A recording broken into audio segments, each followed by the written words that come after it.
I grew up playing computer games, so when people talk about nostalgic fantasy properties, I don't think about the Hobbit books or the Harry Potter movies. No, what I think of is games like King's Quest or Morrowind or Gothic, which is one of the greatest open world RPGs ever made. And no, I am serious! Gothic really is that good.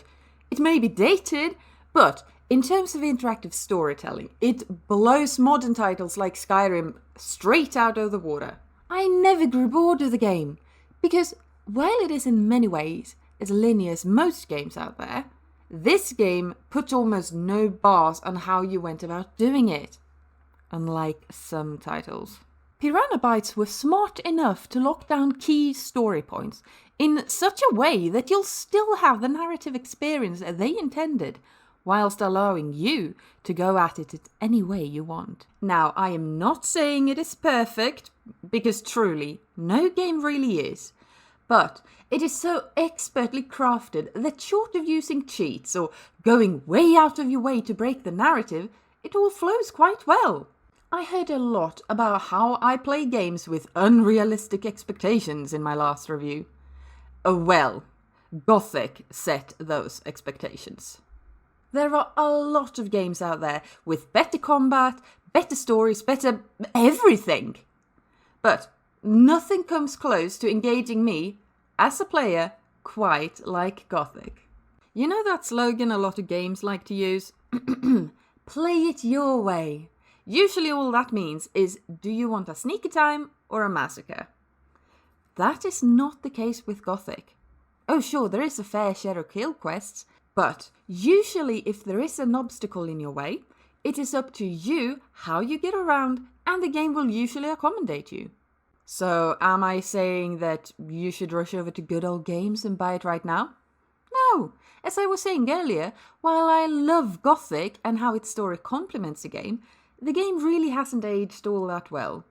It is an acquired taste to be sure, and I am always wary about recommending titles that require mods for them to work properly. So, as you can imagine, I was quite thrilled when I heard they were giving Gothic a remake. Granted, it isn't made by the original developers, but the groundwork has already been made, so they should have no problem following it.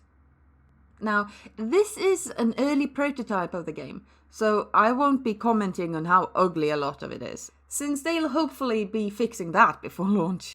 Instead, we will be focusing on the story and interactive narrative, which is usually my preference anyway.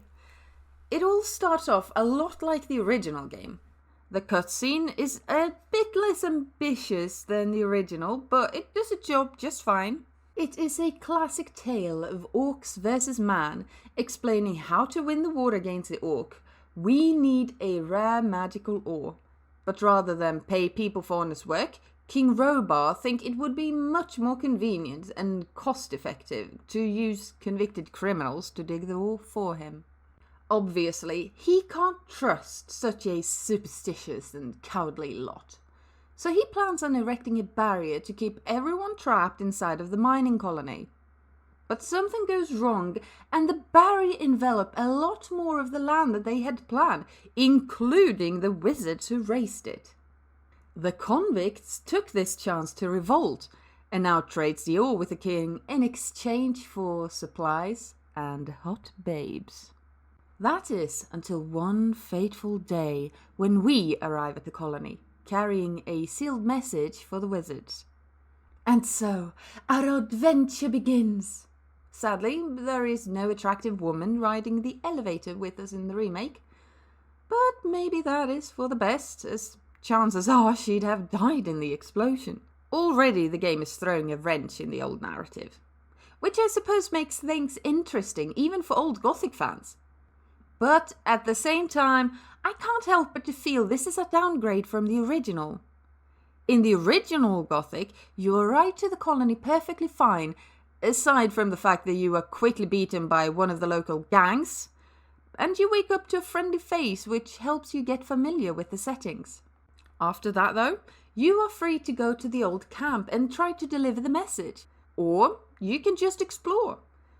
Not every game needs a cataclysm to get the player invested in the story. And that is something I really appreciated with the old Gothic. It was perfectly content dropping you into the world and letting you choose your own path to follow. We don't really get that here. Instead, we get explosions, a linear path to follow, a fight where you always lose, then cut to a talk with Diego. Now, I know, I just mentioned that you always get beaten up in the old game, but that is in the cutscene, which you can also skip. Then you are immediately allowed to explore the world. Whereas here, not only are we forced to lose this fight, robbing us of our agency, but you're also forced to suffer through this slow and frankly boring lead up to it. But what the hell? What are you? Okay, easy boy. Let's make it easy for both of us. Okay, calm down. Worst prison ever. Definitely. I have to get out of here as soon as I can. That is not to say I am against having some build up to our story. But we just arrived and we are instantly greeted by an explosion. All this intro amounts to is action white noise. It's nothing I haven't seen before, done better elsewhere. So I am just ticking away the seconds until I'm actually allowed to play the game. But even then, I am forced down this narrow corridor, thinly disguised as a forest, as a game does its best to make this one basic snapper come off as intimidating. Which, if this was the original Gothic, it would be. I see a snapper there and I stay well away from it. That is because snappers will destroy you in the early game, so you're better off avoiding them for now. But I don't feel anything when I am led down a literal hallway given no clear way of escape. Everything about this tells me this is a pretty little set piece and I'll be fine no matter what, which absolutely butchers any tension the build-up might have. If you're going to stop me from playing the game to hype this snapper up as some sort of incredible threat, which they aren't in this game, then at least make it interesting to watch.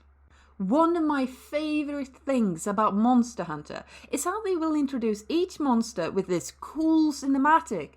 It's nice because it's a cutscene, so it doesn't waste my time with hallways. But it also looks really cool.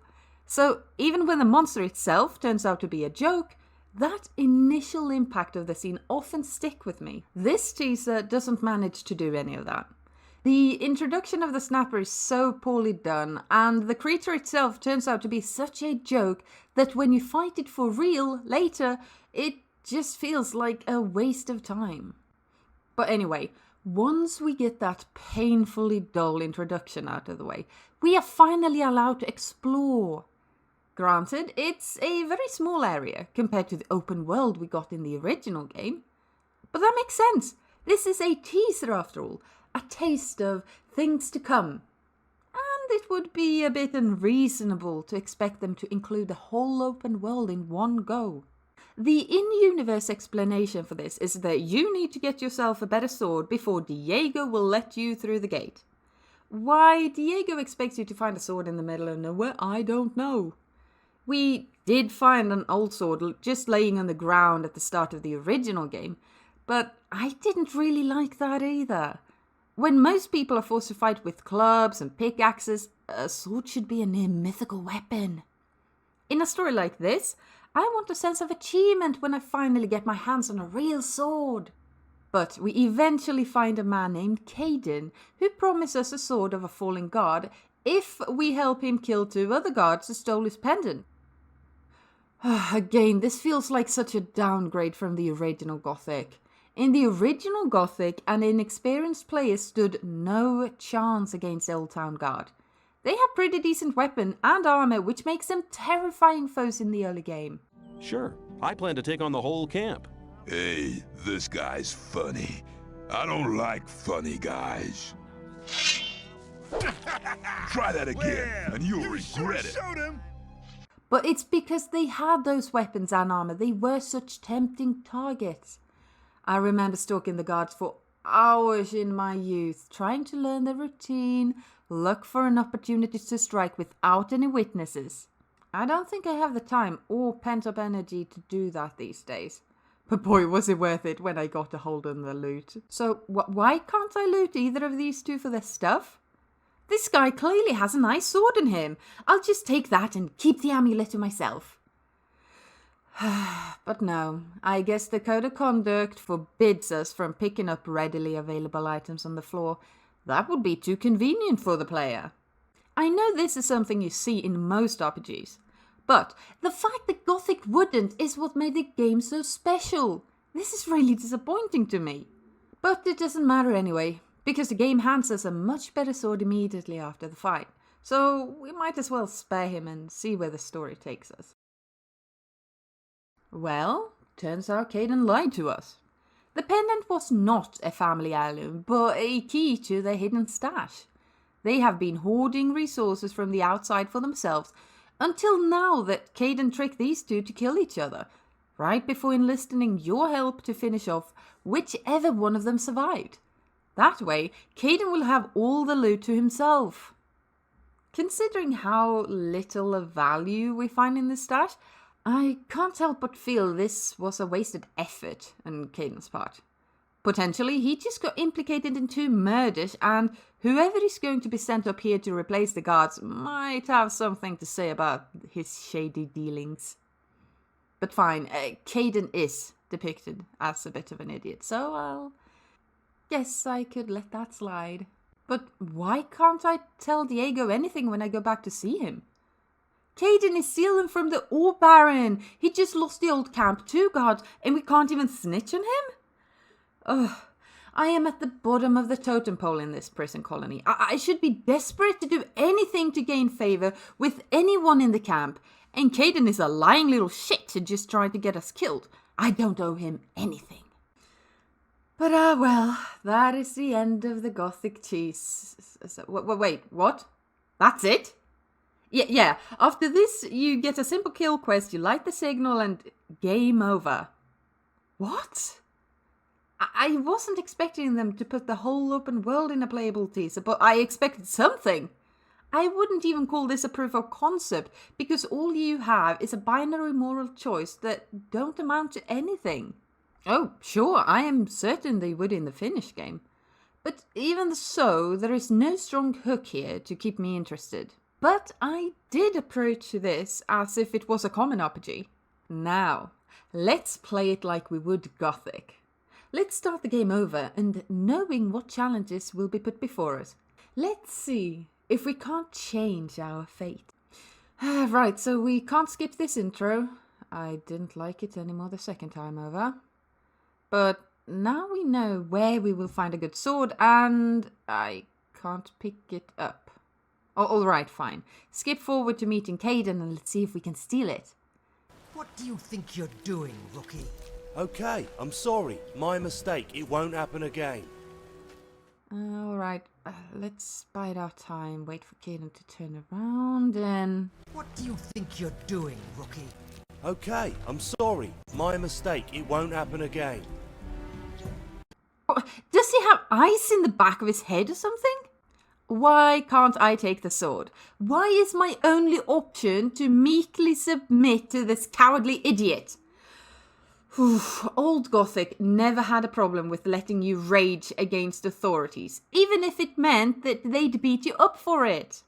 Yes, beat you up, not kill. Most people in the colony just want your money, and some people don't even want that. They might beat you up if you get out of line, but then they'd leave you well enough alone. It's small touches like this that really adds to that lovely sense of immersion I crave in RPGs. Not here though. We can instigate a fight with Caden, but he just kills us. Not saying it's out of character for him, it's just nothing special. What is special is that you can't kill him. I tried to give the game the benefit of the doubt here and assume he was just healing himself. Enemies in the old Gothic could do pretty much anything the player could, including using up items. It would usually leave them open to attacks, but because this game don't have any animations for using items, it's just instant. So I figured I'd just kill him until he ran out of healing items, and he didn't. Also, even as we are attacking him, our character is still too meek to steal the sword. What do you think you're doing, rookie? Okay, sorry, my mistake. It won't happen I again. warned you. Fine, screw Caden and screw Diego. He is the reason we're in this mess to begin with. Where's the point of sealing the gate until I can get a weapon? At least original Diego knew I could find something close by without putting myself at risk. Here there are wolves, murderous, freaking dinosaurs roaming within the gated area, which not only puts my life at risk, it really makes me question what the point of having this stupid gate is to begin with. There is a huge gap right here, which the original Gothic will let us go through. But here, it's just blocked by invisible walls. It all feels so forced and artificial. Like this, right here. What even is this? Obviously, it's a big jungle gym for us to climb and find some items off top of. But what is this in universe? Who cut this stack of near-perfect cubes out of the mountainside and just left it like this? This is at the edge of the barrier, so clearly that wasn't intended to be in the colony. So who was working on it and why? I guess we'll never know for sure. Oh, and we can try to bribe the guard to let us inside, but he just takes the bribe and tells you to go away. I actually don't mind this, as this was the only moment I felt came close to the original Gothic. In the old Gothic, there are a lot of instances of people tricking you into doing free labor for them, which fits right in with the prison lifestyle. But yeah, that's Gothic, the playable teaser. I thought a long while whether or not I should make this video. I'd much rather invest my time holding up games I think are genuinely good or at least interesting to talk about. This is neither. Which really sucks because this is Gothic! The original game is flawed and dated, but in many ways it introduced ideas the industry still has not caught on to 20 years later. It's a real shame to see it watered down into such a run-of-the-mill experience. And I am not alone in thinking so. It's pretty safe to say that the reception of this teaser hasn't exactly been positive. But I like to think that it comes from a good place.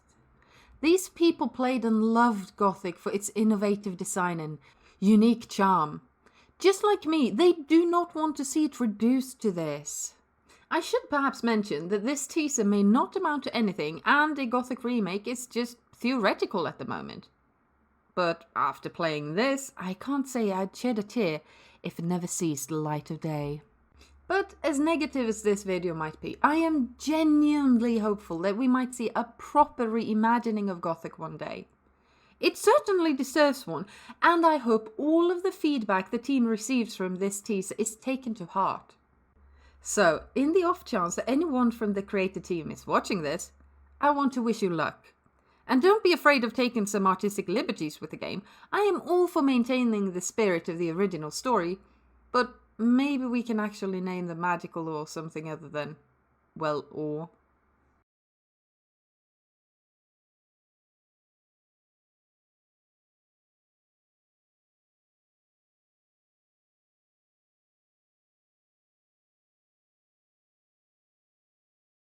What do you think of Caden? He's not a bad guy. I'm sorry, Betty. It's the best for everyone.